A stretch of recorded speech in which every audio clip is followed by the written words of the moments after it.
All right, folks, people that are following my YouTube channel on my Sur-Ron, I don't have a lot of followers, but I have people that check in from time to time.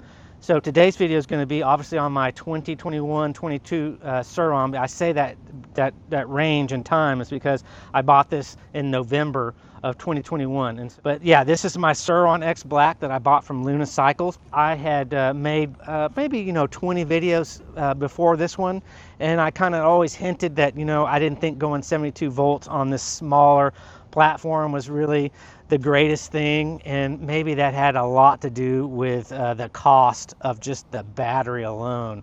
And I'm going to share with you how much and what I had to do to invest in that to go to this bigger battery from the standard 60 volt battery, 32 amp hour, which was plenty fun for the first 3 years that I had it, but into the third year, I don't know if the battery was starting to drop off in performance, but it started to become a little bit lackluster. Then I got my e-moto controller and the e-moto motor.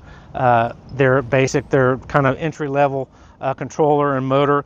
Has unlimited parameters and adjustments. I cannot say anything negative about my KO controller and KO motor, except that it did give me a little bit of more rejuvenation into the stock battery. I probably gained, about 7 miles an hour, and it was maybe 15% faster than just the whole complete stock setup that was on the bike before.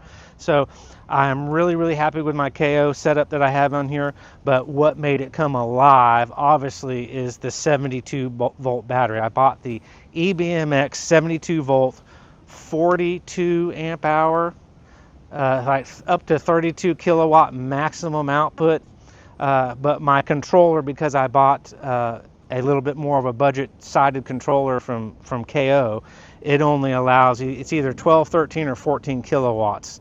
But believe me, that is way more than I would want to go. I mean, putting this up to 20 kilowatts, if you're riding on the street, just riding on the street, then yes, more power is fun. But when you get into a trail situation on this, and you're going down bumps and jumps, and you're going and hitting ruts, and you're standing and you're sitting and you're taking berms, that becomes way too much power.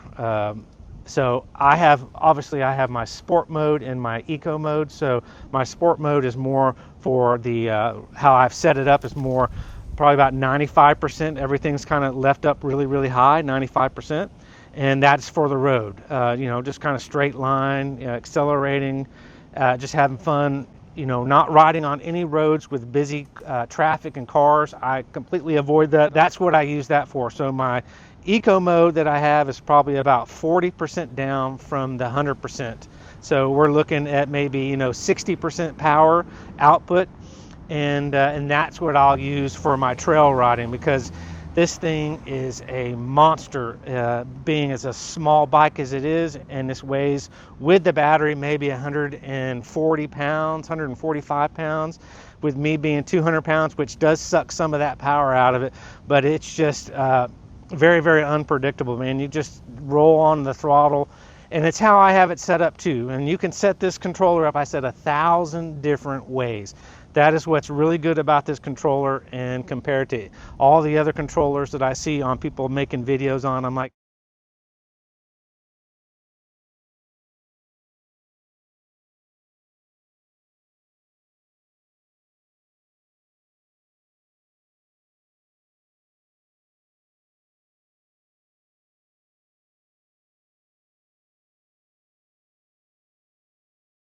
and it was a budget priced controller and a budget priced motor. Way cheaper than a lot of the other stuff that's out. A good value, a good price for what it is.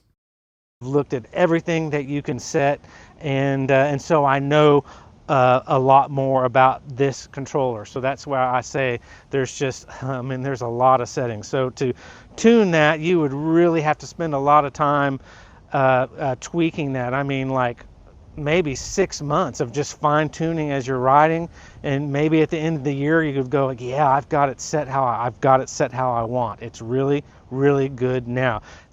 So power is absolutely tremendous. I have obviously too much for a bike like this, and that's just how it is. That's my opinion, because it's smaller, and and being a larger person. Man, if you were 12, 13, 14 and weighed 130, 140 pounds, good gosh, man. That's a dangerous situation for young people that obviously, you know, that don't have a lot of off-road experience or motorcycles experience, because this is not a bicycle. I think before it had 5 horsepower, and now I could estimate that it's probably more about 22 horsepower. So a big jump in performance. And I know horsepower is kind of related to ice motors or gasoline motors, and this is an electric motor, but just take that with a grain of salt. But about the negatives of this that I've seen in the experience, and it's just it's how you look at it. It's not the end of the world. That I've seen is that to put the bigger battery in, I've got this gap now, and this gap hits me right here in my whatever, my groin area or my thighs or my insides right here, and it's you can't get around it. It feels really, really crappy. It digs in. The place that I bought this from, they made a bracket, but they don't have the bracket for this new battery because it has a new top on it. It's brand new for the end of 2024 from EBMX, so they don't have that done. I've contacted them like 5 times. They're dragging their feet. They have one for the previous batteries. I'm like, man, I need to get that piece. I need that piece. I need that piece. And it's going like molasses. And EBMX, which I think they're over in New Zealand or Australia, they have a 3D print file. I don't have a 3D print machine, and I don't really want to learn how to do that. It's just not my interest.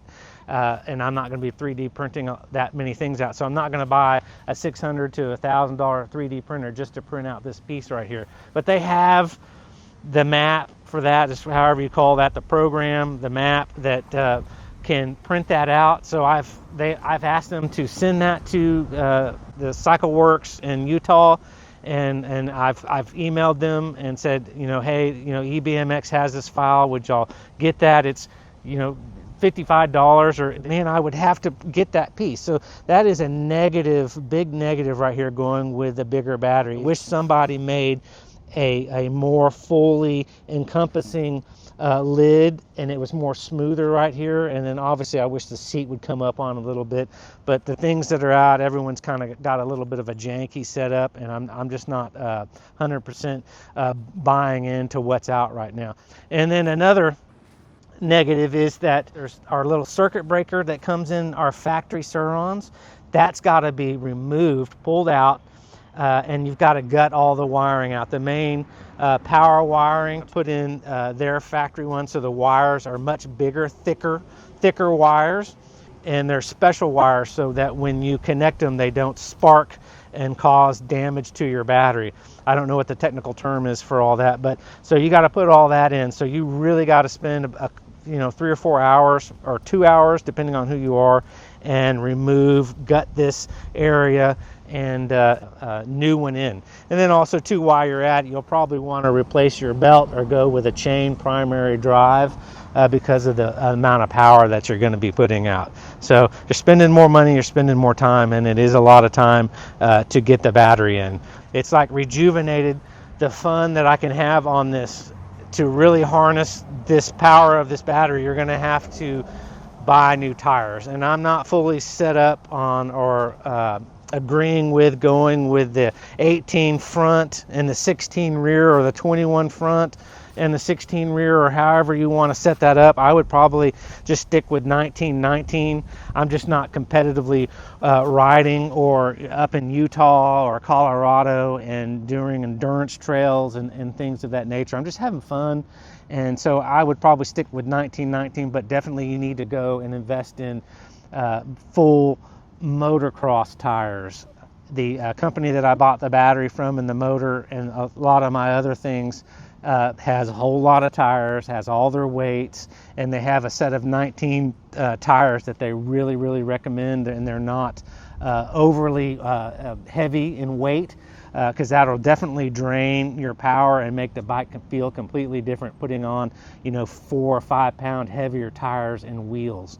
So I'm going to stick with that. But that's something you really need to get, is way more aggressive tires because of the power output. But then also too, that is a downside, because I do a lot of just tooling around on the streets, the neighborhood streets, and onto people's grass or sidewalk, and across the road, and I do a tremendous amount of cross dual sport riding, and I'm not gonna put $120 worth of tires on here, knobby tires, and wear those things down on the concrete pretty quickly.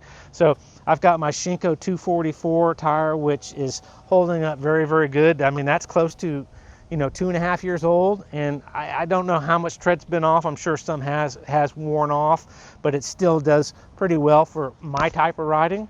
And then I've got my factory knobby tire that came on the Sur-Ron, and I've been very, very happy with that as a front tire. I mean, I'm not saying it's the best tire, but it's worked pretty well for me. I'm just pretty happy with it. And that's a CST tire, and again, these are my stock 19-inch wheels. And an important note, you need to get a spoke wrench so you can tighten your spokes properly, because those will loosen up and you'll damage any wheel if you don't give maintenance to your wheel and tighten those up properly. I have a video on that. So that's what I wanted to share with you today. I've also kind of custom fit everything and made it look really, really good. I had to buy a new charger. That was $170, which is better than buying other chargers, even for the stock battery, that's like retailing for $250. Also, too, the weight. I'll talk to you about the weight. The bike only gained like 25 pounds, but it feels, when you're lifting the bike up to put it on your stand, it feels more like about 45 pounds. So in reality, it's only about 22, 25 pounds, but it adds a considerable amount of chunk to the motorcycle. I wouldn't say you can necessarily feel that weight when you're riding it around, but I haven't been jumping lately because it's just not the right time, and I haven't been to the trails doing big jumps and really hardcore, more hardcore moto style riding. We'll see how that works out, but in general, you're going to add a lot more weight to it. Another positive that I just thought of is that the increased range. Just tooling around, doing what I used to do, riding around the neighborhoods and running errands and doing things, doing the same or similar things with this battery, the output is increased in tenfold. I can ride this now around about 3 weeks instead of maybe a week and a half on the stock 60 amp 32 amp hour battery. This gives me I can ride forever, and it slowly drops. Obviously, it's a bigger battery, it's more intensive cells that have more output. There's lots of things that go into that, but you gain quite a bit of range and usability going with the 72 volt battery. So that's really cool.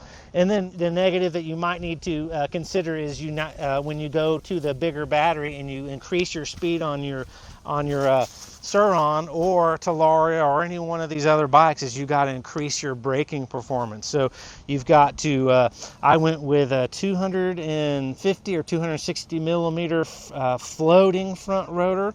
And obviously I've got the Shimano, the high performance Shimano brake pads on there. So when you increase the speed, you always need to increase the performance of your brake. But you can lock your wheel up with the factory setup with the Shimano pads, going into a corner, tap the brakes, swing it around. 80% of your braking comes from your front. So that's why it's more important to go for front braking power. Rear, not so much. The KKE high performance heavy duty, their newest shocks in 2024, the gold or the bronze colored shocks. I'm really, really happy with that over my 1.0 Fast Ace. This was definitely a big improvement. You can definitely click the clickers and actually feel the differences that you're setting. Not that the Fast Ace was a bad fork. This is just like 2.5 pounds lighter, and you got a lot more adjustability, and you can actually feel it. And it's got a 55-pound spring, so a lot better for my weight.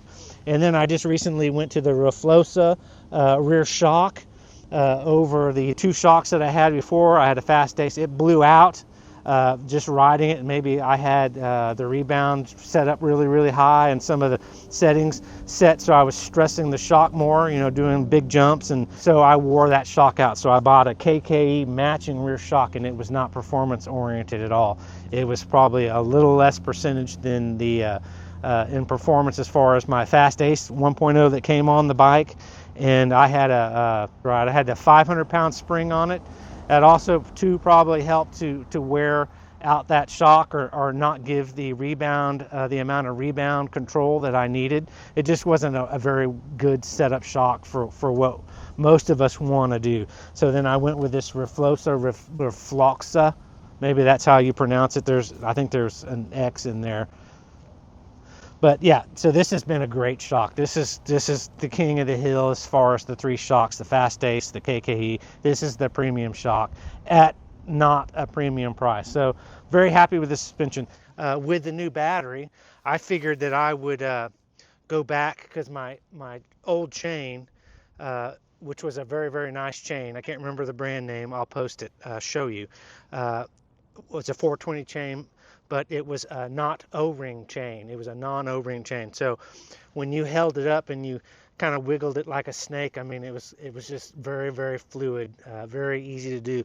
You take this O-ring, the standard chain that came on the Sur-Ron, which is an O-ring chain. So it has O-rings. You try to wiggle that, and it's as stiff as a tree limb.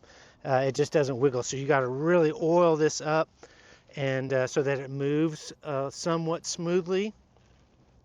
The advantages of going with a non-O-ring chain is when you don't have a lot of power, you don't want anything taking that power away. So it takes a little bit more power to turn an O-ring chain. That's just the way it is across the board.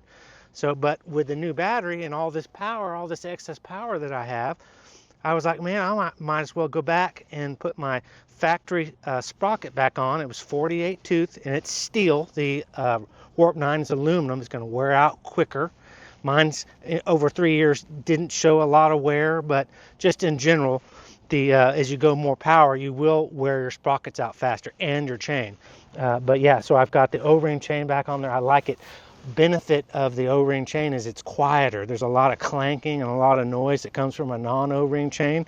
So this is quieter. It's a little more, it's just more soothing. It runs a little. It makes the bike feel a little bit tighter. So I'm kind of, I'm mixed, tossed. I'm liking the O-ring part of it, but I don't like the extra, sucking away maybe half a horsepower or something to turn this. It's a pretty big difference, more than what I even thought that what I knew. Yep, so that's on there, but that's something else I wanted to bring in the video, and I'm kind of happy with. I like the color, I like the O-ring part of it. You lube it, and you don't have to lube it as much, but you need to lube it to keep it flexible, because those O-rings, if they dry out, your chain's really going to be hard to turn. Thank you for tuning in. I appreciate it. Hopefully this is informative content. I really I'm in love with my EBMX battery. There's just some little bit of negatives that come along to it, and I guess the major one is the $2,500 or $2,300 just for the battery. $2,300 with tax and shipping.